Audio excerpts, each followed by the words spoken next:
साथियों, अब हम अपनी प्रेस वार्ता शुरू कर रहे हैं। ज्यादा समय व्यर्थ करने की कोई आवश्यकता नहीं है। राहुल जी अब प्रेस वार्ता शुरू करने वाले हैं। No, I'd like to welcome all of you here. आप सबका स्वागत, नमस्कार. Go ahead, Pawan. पहले राहुल जी अपनी प्रेस वार्ता करेंगे, क्योंकि समय की बहुत कमी है, तो हम बहुत लिमिटेड क्वेश्चंस जरूर लेंगे, 4 या 5, और उसके बाद ये प्रेस वार्ता को हम समाप्त करेंगे। ज्यादा समय है नहीं, और उसके बाद एक आप लोगों के लिए चाय पानी की व्यवस्था है, हम लोग मिलकर फिर वहां चाय पे बात करेंगे।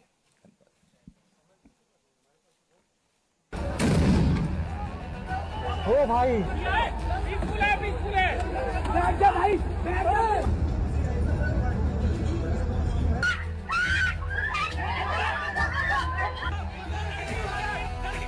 वो बेहोश पेशेंट के ऊपर चढ़ के गए, उन्हें डंडा मारा मेरी आंखों के सामने। और आप हम डॉक्टर्स हैं, हम शांति से हेल्प करने आए थे, हम नारे भी नहीं लगा रहे थे। उन्होंने बोला तुम्हें बुलाया किसने, डंडे मारे उन्होंने हमें। बंदूक से फायर किया गया और इसके शरीर में जो आपको दिख रहे हैं ये बंदूक के छर्रे हैं।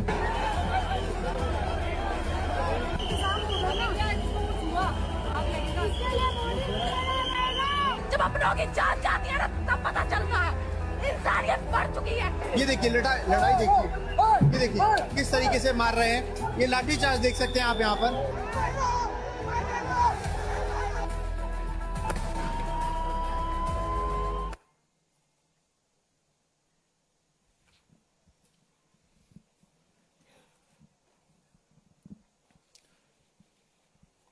Question is, why is this happening to our students? What exactly have our students done? Thousands and thousands of students, what have they done to have security forces aiming weapons at them, to be beaten up, to be thrashed, to be humiliated? What have they done? What have they done wrong? They are protesting peacefully. They are asking for their demands. They are asking for what this country owes them.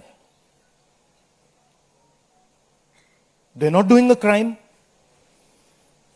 They are simply asking that, listen, as students in this country, we deserve an education system that works. We deserve an education system that is fair, and we don't have it. Children have committed suicide. Our students go through unlimited stress. And then at the last minute, they are told that the paper has leaked. So there is a legitimate problem. And it is now a very deep problem in this country. So, the thing that is very clear to everybody is that our education system, which was known to be one of the best education systems in the world, is today a rigged system. I don't say this lightly. Thousands of students who are running around outside are not saying this lightly. What is the proof? It's a superficial proof because we don't actually know the exact number. But what we do know is that 152 paper leaks have taken place over the last decade. If you do the math,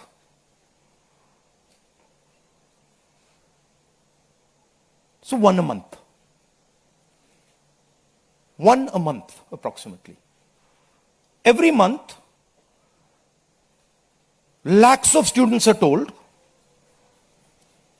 that all the stress that you went through, you're going to have to go through again. And after that, they're told, we really don't care. We don't care if there's a re-exam. We don't care how much you have to wait. We don't give a damn.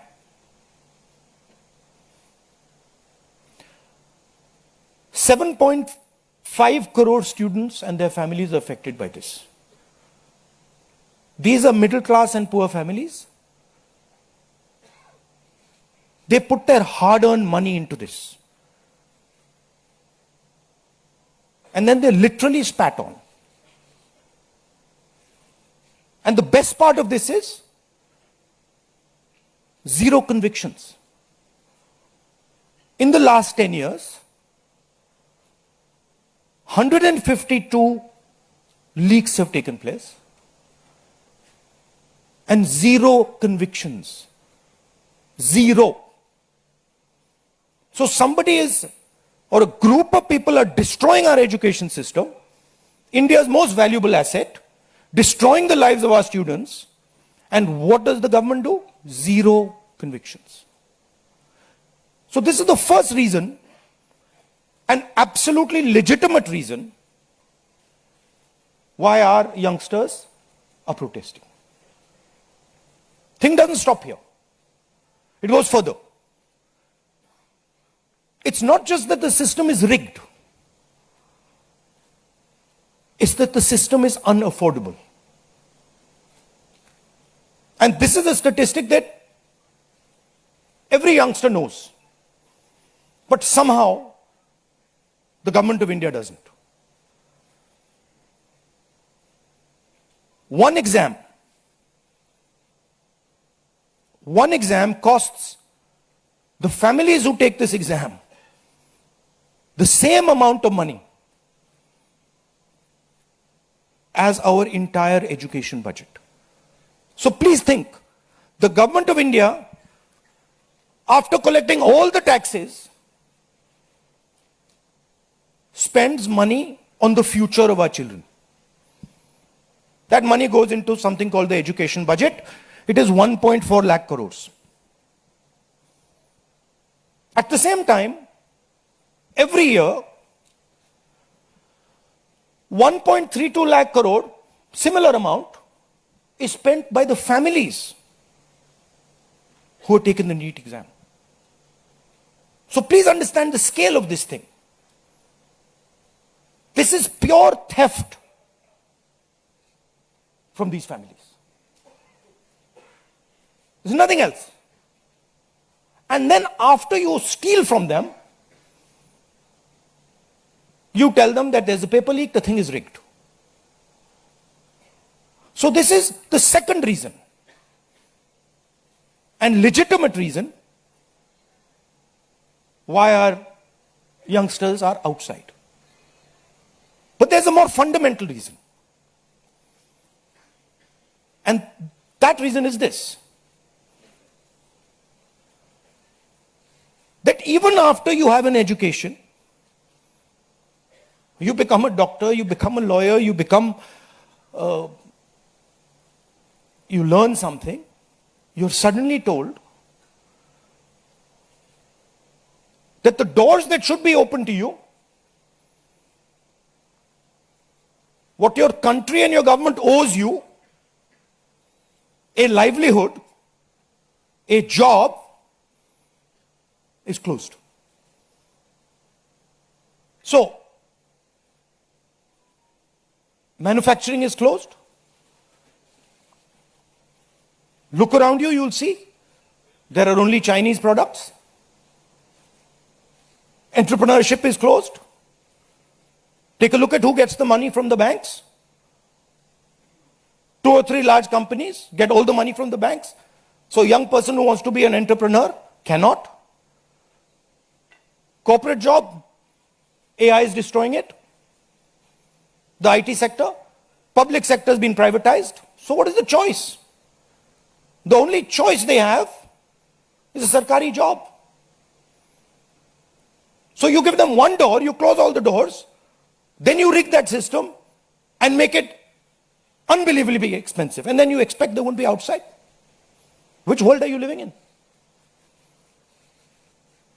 So we are 100% in agreement with what every single student is feeling, what every single student is doing. And there must be some consequences to what has been done some days ago. It is not their fault. And so they have some demands. What are their demands? The first demand, completely legitimate demand, is that Mr. Dharmendra Pradhan, who has failed as an education minister, who is known to be corrupt, should be relieved of his duties. 100% legitimate demand. Nothing wrong with it. He has shown India and the world that he is incapable of running this system. Exam leaks are happening one after the other. So this is a completely legitimate demand. Second demand, every single person who raised a finger on our students, and it doesn't matter who he is, the people who ordered it and the people who executed it should be made accountable. And the third thing is that the man who is running this entire system